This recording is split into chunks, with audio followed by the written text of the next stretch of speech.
dalam ibadat lingkungan kita, di mana kita setiap minggu bertemu untuk saling menguatkan di dalam ibadat lingkungan kita. Apa yang kita baru saja dengar dari bacaan Injil merupakan bacaan liturgi kita hari ini. Perumpamaan tentang pukat.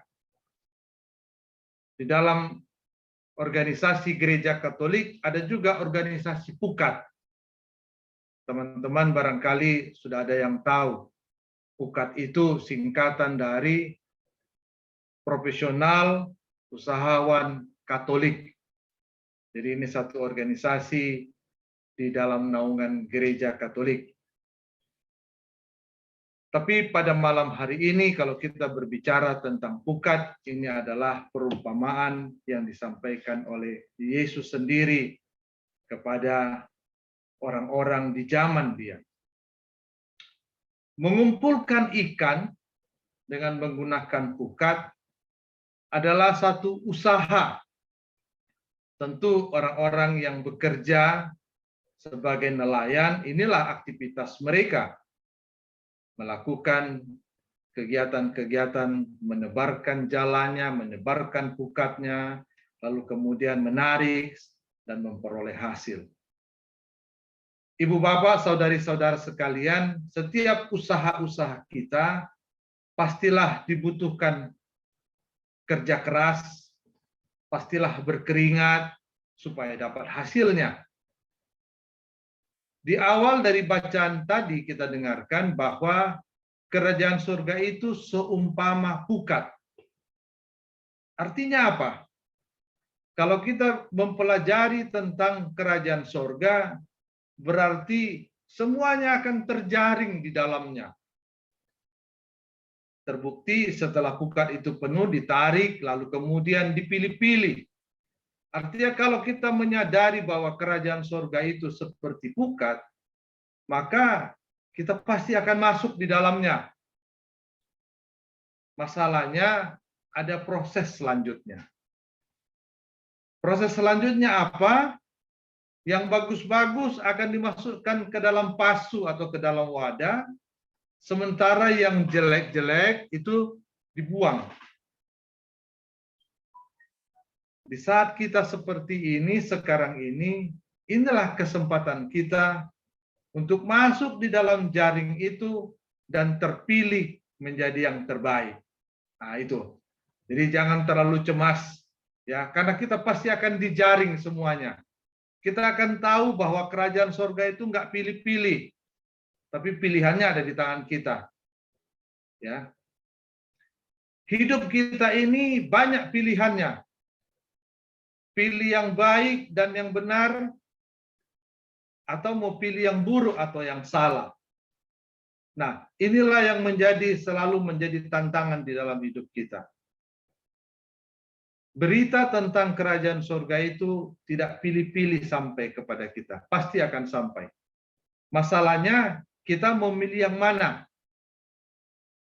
Saya kasih satu contoh dulu.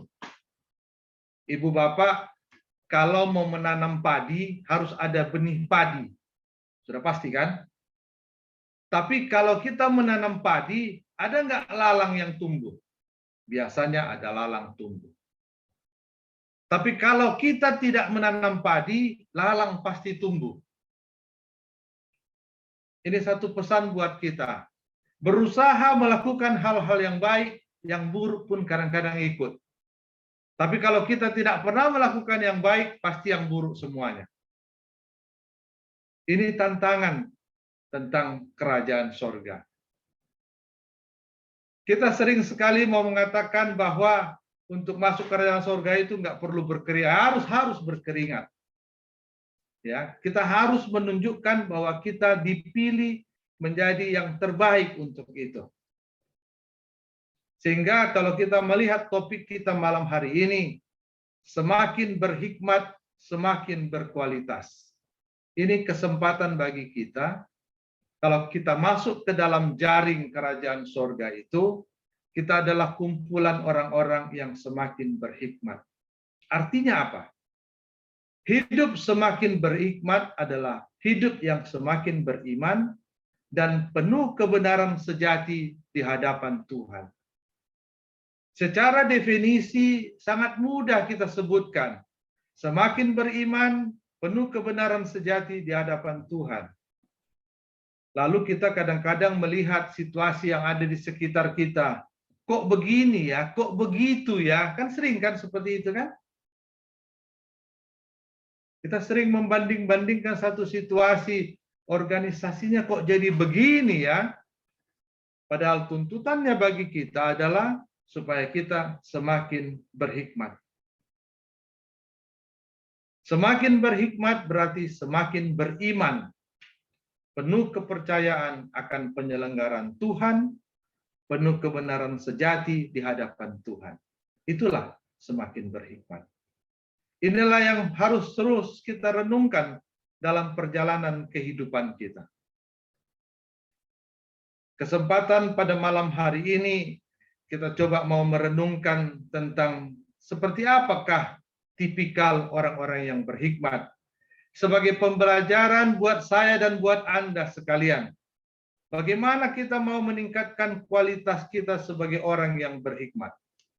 Katanya di sini ada 5 tipikal orang-orang yang semakin berhikmat. Yang pertama, boleh catat, nggak catat pun nggak apa-apa. Yang penting masih bisa ingat nanti. Yang pertama, takut akan Tuhan. Kalau kita baca Amsal, takut akan Tuhan adalah awal dari segala pengetahuan katanya. Ini salah satu kunci supaya kita semakin berhikmat di hadapan Tuhan. Takutlah akan Tuhan. Bukan karena takut kepada atasan, tapi takut akan Tuhan. Bukan takut kepada orang tua, bukan takut kepada guru, takut akan Tuhan. Yang kedua, memiliki pengertian. Ini juga di dalam ayat berikutnya kalau kita baca tadi bacaan ini, mengertikah kamu? Itu pertanyaan Tuhan Yesus.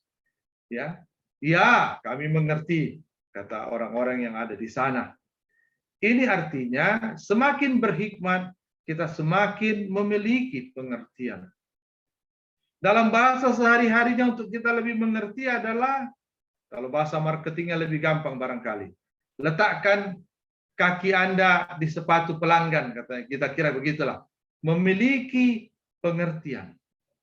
Mengerti dan memahami. Ini dalam bahasa yang lebih modern barangkali, empati. Ya, orang-orang yang memiliki pengertian terhadap sesama. Lalu yang ketiga, memiliki kerendahan hati. Kalau kita berbicara mengenai hati, maka kerendahan hati adalah sesuatu yang membuat kita semakin menyadari penyelenggaraan Tuhan di dalam hidup kita. Itulah memiliki kerendahan hati. Keempat, mau mendengarkan nasihat. Artinya apa? Kita selalu terbuka untuk masukan-masukan dari orang lain. Selalu ada sisi-sisi baik kalaupun kita menerima komplain. Kalau kita menerima feedback dari orang lain. Ada pesan yang ingin disampaikan untuk melakukan perbaikan bagi diri kita. Mau mendengarkan nasihat. Kadangkala nasihat tidak selalu datang dari orang yang lebih tua. Kadangkala nasihat juga datang dari orang-orang yang sederhana. Nasihat juga bisa datang dari orang-orang di sekitar kita. Nasihat juga bisa datang dari pesan tubuh kita sendiri. Kalau ngantuk sebenarnya itu pesannya istirahat, kan kira-kira seperti itu. Itu nasihat juga. Ya. Nah, yang kelima, rela menerima ajaran dan teguran Tuhan. Kadangkala ketika kita merasa sedang jaya-jayanya, sedang bagus-bagusnya, kita sulit menerima sedikit kegagalan. Mungkin saja ini juga adalah satu proses pelajaran dan teguran yang disampaikan Tuhan kepada kita. 5 tipe ini, inilah yang akan menjadikan kita sebagai orang yang semakin berhikmat. Apa yang saya sampaikan dari 1 sampai 5, ini semuanya terjadi di dalam diri kita. Artinya apa? Dengan kita takut akan Tuhan, memiliki pengertian, memiliki kerendahan hati, mau mendengarkan nasihat, rela ditegur dan diajar oleh Tuhan, semuanya ini membuat kita semakin kaya ke dalam. Ini kayanya ke dalam. Jadi orang-orang yang semakin berhikmat, itu orang-orang yang semakin kaya di dalam. Perhatikan bagaimana Maria sering sekali kita dengarkan dalam bacaan-bacaan Injil, menyimpannya di dalam hati. Ya, sering kita dengar itu. Maria sebagai salah satu contoh pribadi yang penuh hikmat. Semakin kaya ke dalam. Itulah orang-orang yang semakin berhikmat. Lalu apa prospek? Apa peluang bagi kita kalau kita semakin berhikmat? Nah, di dalam bacaan tadi kita dengarkan, kita akan tiba kepada akhir zaman. Yang jahat akan dibuang ke dalam dapur api. Ibu dan Bapak, mari kita menyadari bahwa saat sekarang ini adalah saat yang penuh dengan anugerah. Ini masa anugerah. Ya, kita sedang menantikan akhir zaman ini. Bagaimana prosesnya? Biarkan terjadi. Tapi kesempatan kita saat ini, kita sedang berada di masa anugerah. Kita punya peluang untuk semakin berhikmat, dan nanti saya akan jelaskan bagaimana kita semakin berkualitas. Ya. Di dalam jaring itu akan dipilih. Ya, yang jahat akan dibuang ke dalam dapur api. Kita punya pilihan, ya, semakin berhikmat. Yang tadi sudah kita sebutkan, kita jelaskan 5 tipikalnya. Nah, Ibu dan Bapak, saudari-saudara sekalian, ketika kita semakin berhikmat dan kita mengimplementasikan kelima tipe tadi, ya, rasa-rasanya kehidupan di bumi sudah serasa seperti di surga. Rasa-rasanya. Cobalah kita sama-sama menerapkan tipikal orang berhikmat ini, sehingga kita pun masih di bumi, seolah-olah kita sudah merasakan sorga. Ada yang mau cepat-cepat ke sorga? Enggak ya, saya pikir kalau kita bisa merasakan sorga selagi di bumi, itu sesuatu masa anugerah yang luar biasa. Nah, kita akan lanjut tentang melihat bagaimana kita semakin berkualitas. Ya, Ibu dan Bapak pasti kalau sekolahkan anak, cari sekolah yang berkualitas, sekolah yang bermutu.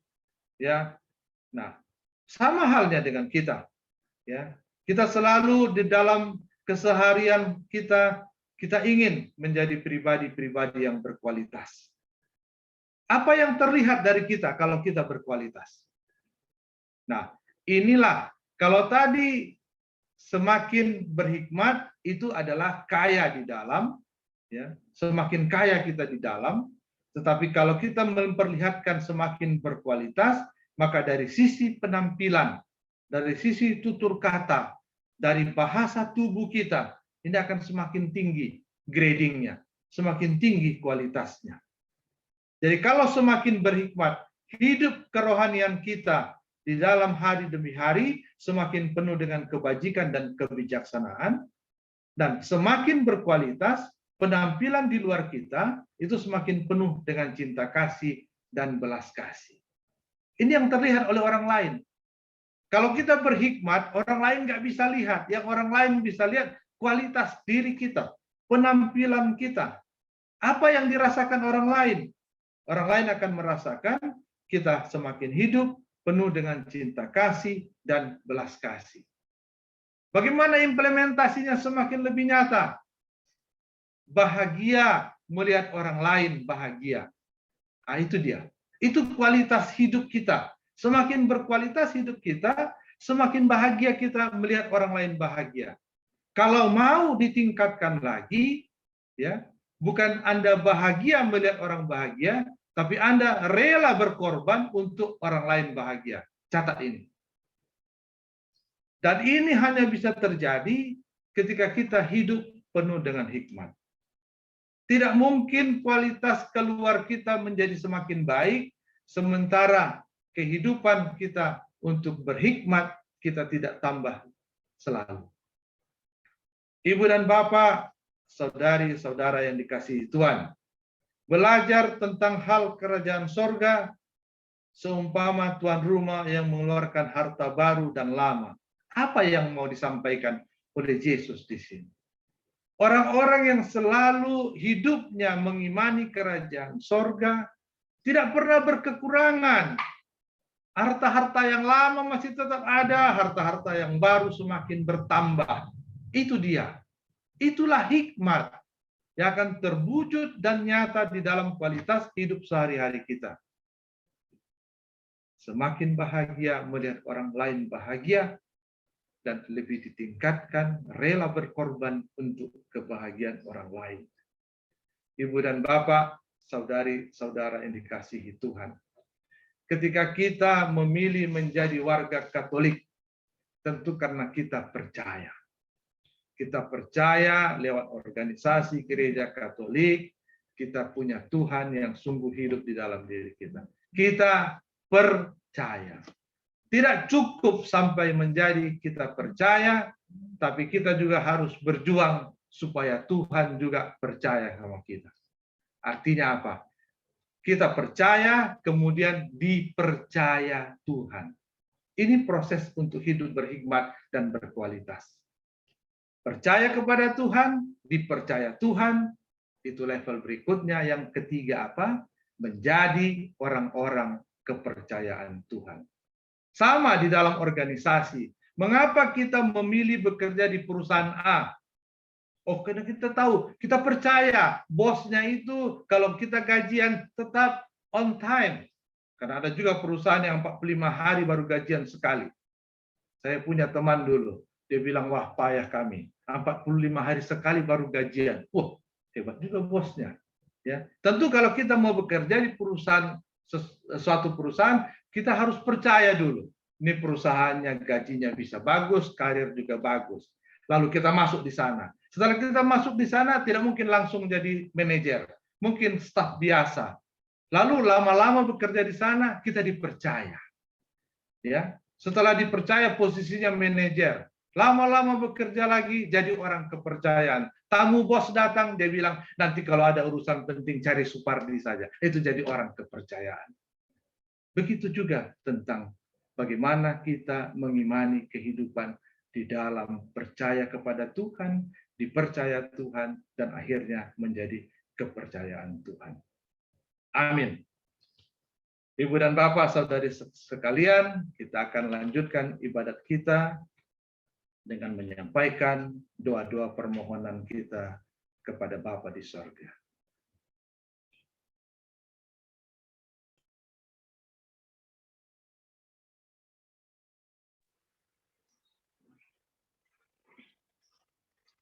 Bagi pemulihan negara dan dunia dari pandemi COVID-19. Ya Bapa, kami berdoa untuk pemulihan negara kami dan seluruh dunia dari pandemi COVID-19.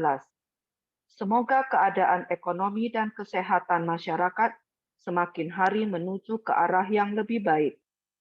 Kami mohon pertolongan, belas kasih dan campur tangan-Mu di dalam setiap upaya pemulihan berbagai sektor yang terdampak agar di masa-masa sulit ini kami dapat bersatu dan bergandengan tangan, saling menopang dan menjaga, serta tidak berputus asa, melainkan saling menguatkan, serta setia di dalam iman dan pengharapan kepadamu. Semoga negara Indonesia dapat segera pulih dan bangkit kembali. Semoga dunia dapat terbebas dari pandemi virus corona ini. Marilah kita mohon. Kabulkanlah doa kami ya Tuhan. Bagi mereka yang sedang sakit, ya Bapa, utuslah Roh Kudus-Mu kepada saudara-saudari kami yang sedang terbaring sakit. dan dalam keadaan lemah tak berdaya.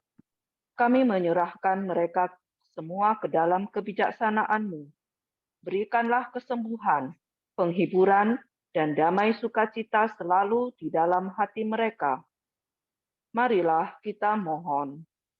Kabulkanlah doa kami ya Tuhan. Bagi gereja dan pemimpin gereja. Ya Bapa, kami mohon belas kasih dan kemurahan hati Allah Bapa, agar memberikan Bapak Paus, pemimpin gereja, pastor dan suster dengan rahmat dan kekuatan iman yang teguh, agar melayani dengan semangat dan gembira dalam menjalankan tugas penggembalaan umat di tengah-tengah perkembangan zaman yang semakin penuh dengan tantangan. Berikan kesehatan dan lindungi para pemimpin gereja, pastor dan suster dalam melaksanakan tugas pelayanan gereja. Semoga Allah Bapa memberi hikmat kebijaksanaan kepada para pemimpin gereja, sehingga mereka dapat menjadi teladan dalam menggembalakan umat beriman yang Engkau percayakan kepada mereka. Marilah kita mohon. Kabulkanlah doa kami ya Tuhan. Bapa. Bagi kita semua, ya Yesus, berilah kami iman yang kuat dan teguh, agar mampu mewartakan sabda-Mu. Berilah kami kekuatan dan pertolongan-Mu, agar kami dapat menjadi saksi-Mu yang hidup, dimanapun kami berada. Marilah kita mohon. Kabulkanlah doa kami ya Tuhan. Amin. Dan marilah kita mohon untuk intensi kita pribadi masing-masing.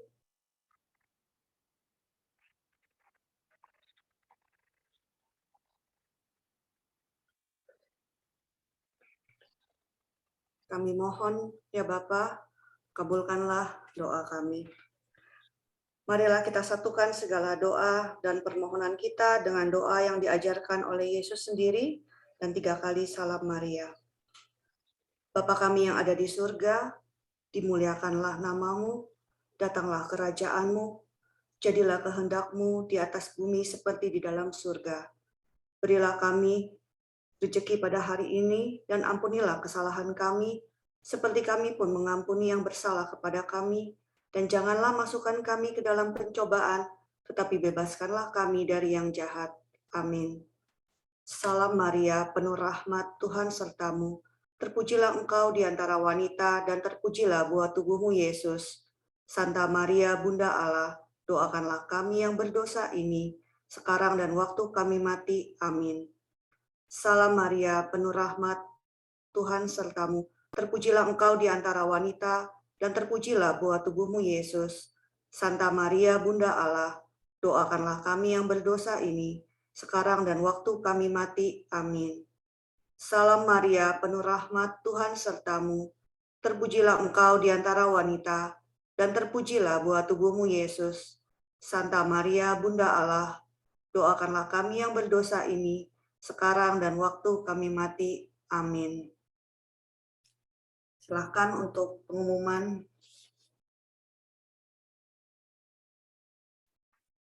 Terima kasih buat Saudara Victor Supardi yang sudah membawakan renungan malam ini.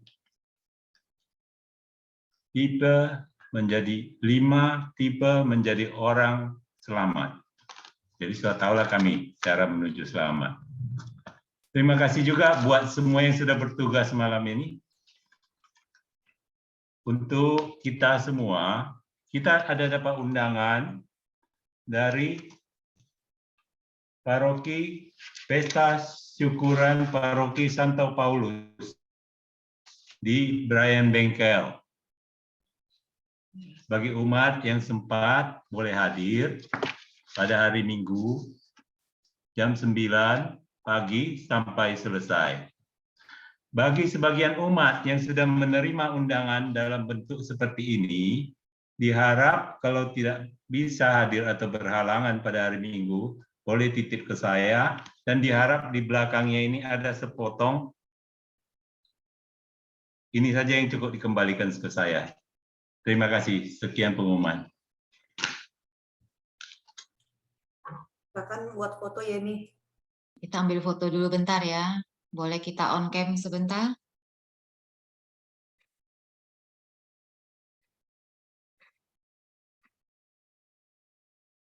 Ci Lili.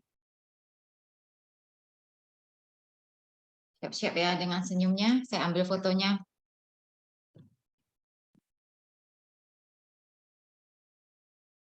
Yuk, silakan dilanjutkan, Lin. Oke, baik. Kita tutup ibadah kita pada malam hari ini dengan doa penutup. Ya Bapa, Allah kami, sertailah dan dampingilah kami selalu di sepanjang perjalanan hidup kami. Semoga roh hikmat dan pengertian yang berasal daripadamu tumbuh, bersemayam, dan bekerja di dalam diri kami. Semoga lewat firman dan renungan yang telah kami dengarkan pada malam hari ini, kami dapat sungguh berusaha menjadi manusia yang bertambah hikmat dan kualitasnya. Pakailah hidup kami untuk kemuliaan nama-Mu. Terpujilah nama-Mu ya Bapa, kini dan sepanjang masa. Amin. Dalam nama Bapa dan Putra dan Roh Kudus. Amin. Silakan lagu penutup. Lagu penutup. Yesus gembalaku, Dia takkan tinggalkanku. Apapun beban hidupku, Dia selalu besertaku. Ku angkat pujian, meluhurkan namanya. Dengan lantang akan ku katakan ya, ya, ya. Katakan ya saja. Kalau Yesus memanggilmu, Dia takkan tinggalkanmu dan selalu menopang hidupmu. Jika kamu punya masalah, serahkanlah pada Yesus. Dia takkan tinggalkanmu karena Dia sahabat setia. Amin. Mantap lagunya, Ci Vero. Terima kasih yang sudah bertugas pada malam hari ini semua. Terima kasih semua. Terima kasih. Makasih, Pak Katakan Victor. ya. Ya, Ci Vero. sedikit masukan kepada yang buat pengumuman untuk ibadat lingkungan. Kondisinya kalau seperti ini, maka pemandu ibadatnya harusnya disebutkan bukan nama saya, tetapi nama Pauline. Ya, contoh, karena Pauline yang sebenarnya menggait kita di dalam ibadat ini. Saya hanya mengisi satu sesi saja. Tapi saya senang sekali kita bisa ramai-ramai ikut ambil bagian dalam proses ini. Sehingga semakin banyak yang terlibat, akan semakin bagus hasilnya. Terima kasih untuk kita semua. Pertemuan minggu depan, setiap orang harus tambah satu kawannya. Sehingga kalau hari ini ada 17 slide, maka minggu depan 34 slide. Ya. Amin. Nah itu bagaimana kita semakin berhikmat, semakin berkualitas. Ini poin nomor 4, ini poin nomor 4 nih Pak Victor, mau mendengarkan nasihat nih lagi. Itulah dia. Baik, mari ya saling menguatkan semua. Selamat malam. Malam ya. Sehat-sehat semuanya. Malam. Thank you semuanya. Selamat malam.